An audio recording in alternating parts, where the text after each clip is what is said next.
Ano? Kaya pa ba? Kaya pa ba natin yung laban? Tandaan nyo, yung laban natin sa korupsyon ay umpisa pa lang yan. Hindi pa tayo nangangalahati. Hindi pa tayo nakaka 1/4. Nasa DPWH pa lang yung mainit na laban. Tingnan natin yung DPWH. Ano ba mga kinakalkal natin dyan? Flood control project pa lang yung tinututukan. Wala pa yung, alam ko na pag-uusapan ng paminsan-minsan, pero hindi pa masyadong mainit sa mga ghost project, sa mga proyekto na hindi natatapos. Usually nangyayari yan, yung mga proyekto hindi tatapos papalapit na eleksyon eh. Ewan ko, may chismis na kinukumukuha doon ng puhunan para sa eleksyon, panggasto sa eleksyon. So, hindi ko alam. Pero may mga nakikitang project kung minsan na magtatayo ng karatula. Okay, magtatayo dito ng ganto-ganto, halagang ganto, ng kalsada. Tapos, gagawa ng kalsada, mga 20 meters, hinto. Picture-picture. After ng picture-picture, wala nang kadugtong yung construction ng kalsada. Maglalabasan na ng dahilan na forfeit yung walang right of way, hindi pumayag yung may-ari ng lupa na dito dumaan yung kalsada. Pero, pagkakaalam ko dyan, before umpisahan yung isang project, sinasurvey mo na yan at lahat ng dadaanan, inayos na yan before ka maglatag ng project mo. So, kung yung project na yan, biglang nahinto, teka muna. At saka kung minsan, karamihan dyan sa out of nowhere ng mga lugar, yung medyo hindi masyadong nakikita, doon nagkakaroon ng ghost project. So, malamang yung report sa COA, tapos yan. Pero, dito sa actual, hindi tapos. Hindi lang nakikita ng COA. Ewan ko kung bakit hindi nakikita ng COA, baka may nakuha din. By the name itself, COA. Baka kuha ng COA din. Kaya wala silang nakikita. But, siyempre, iniisip ko lang yon. Hindi natin alam kung totoo. But, mas maganda kung ma-check din. Then, tingnan din. Hindi siguro after, kundi dapat sinisilip na rin Bureau of Customs. Diba?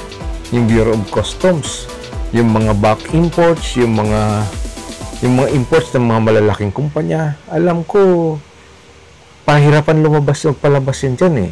Mahirap mapalabas. So, padulasan yun. Pag mahina ka magpadulas, medyo matagal mailabas yung mga imports nyo. Then, baka malay mo, may mga kontrabando pa dyan. So, paano yung mga kontrabando? Baka mamaya, yung mga nag-i-import ng mga illegal na kontrabando, naglalagay lang, nakakalusot pa, hindi ko alam. Malay natin, di ba? Pero tingnan mo yung basura natin ng Canada. Basura ng Canada, nakarating sa atin, in-import natin basura. Hindi naman natin pakikinabangan. Pero at least yun, obviously, nahuli doon sa customs. Tingnan natin, siyempre, kailangan din naman natin purihin. Siguro, kung good job sila, good job. Pero, marami dyan, maraming kalokohan doon. DNR. Di ba? DNR, marami din kalokohan dyan. Logging. Quarry. Maalala nyo ba si late Gina Lopez? Isang environmentalist yun na in-appoint na maging head ng DNR. Na ano ba? Na-confirm ba? Di ba hindi? Hindi siya na-affirm. Hindi siya na-confirm yung kanyang appointment. Kasi, sino ba naman magkukonfirm sa'yo? Kung kakatayin mo yung pinagkakakitaan nila.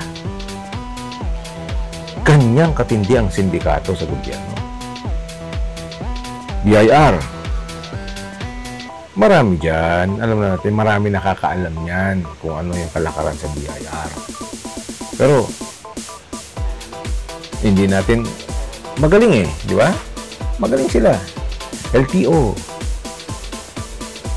Tayo ba, totoo lang, may kilala ba kayo na binayaran yung lisensya nila?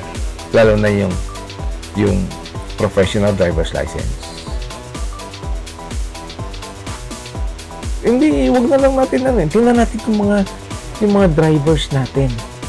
Mga nagmamaneho ng jeep, mga nagmamaneho ng taxi, mga nagmamaneho ng public transport vehicles. Naka-professional driver's license yan. O kita mo naman kung gaano katigas ang ulo sa kalsada. O kita mo naman kung paano hindi marunong sumunod sa batas. Hindi ka ba kayo nagtatanong? Ba, nakapasa ba yan sa exam? Ang higpit-higpit sa LTO.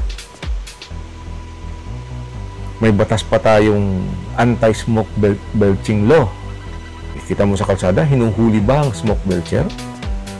Hinuhuli. Bira. Depende. Kung may gutom na buhaya, huli. Pag hindi gutom ang buhaya, diyan ka lang muna. Yung SSS, Pag-ibig, PhilHealth, hindi natin alam. Baka meron din. Tsaka sa ibang departments pa.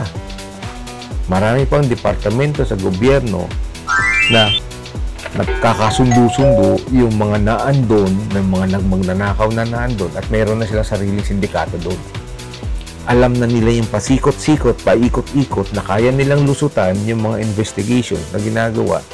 Lalo na kung yung ginagawang investigation si ipahapyaw lang, palabas lang, o hindi tinatapos. Pag hindi na pag-uusapan sa media, pag hindi na mainit sa mata ng tao, tapos na rin yung investigation. Pinababayaan na rin. Okay na, pwede na ulit. May narinig nga akong chismis eh. Ito chismis. So, hindi ko kayang patunayan. But, isipin nyo lang. Ilalabas ko lang ito dahil para lang may pag-isipan tayo. Ay, may nag-uusap daw na mga magnanakaw doon sa isang departamento sa gobyerno na ano boss, sabi ng isa, laylo ba muna tayo kasi medyo mainit ngayon? Sabi ng boss, hindi, tuloy pa rin ang ligaya. Huwag lang bibili ng bagong kotse, huwag lang bibili ng bagong property, at huwag muna mag-iimpok ng maraming pera sa bangko. So, ibig sabihin, lahat ng kinulimbat nila muna, itago muna nila sa baol. O ibaon muna nila siguro sa lupa. Diba? Para hindi sila makalkal. Magkahalungkatan man. Abay, wala akong ninakaw. Wala nadagdag sa property ko. Bagkus na, bulumiit pa. Oh. Kasi ginagastos ko yung iba. Kung totoo niyan, meron sila nakabaon sa lupa o nakatago kung saan. So, ganun daw yung instruction ngayon. Tuloy ang ligaya. Huwag lang magpapahalata. So, hindi pa tapos yung laban natin. Dapat natin alalahanin lagi na yung laban na to ay mahaba pa. Hindi pa natin nahuhukay lahat. Kapag naayos sana ito ng ating pamahalaan, malamang aasenso yung ating bayan. Dahil maraming ang ninanakaw nila. Marami ang ninanakaw kaysa sa napupunta doon sa kaban ng bayan. Alam natin yan. Marami nakakaalam, mas marami nakakakita pero hindi kumikibo.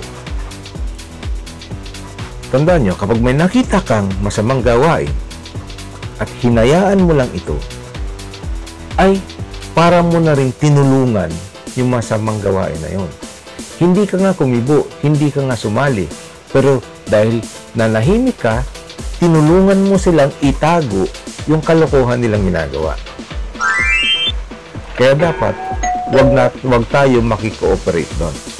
Ito po ang inyong simpleng kuya. See you on my next video.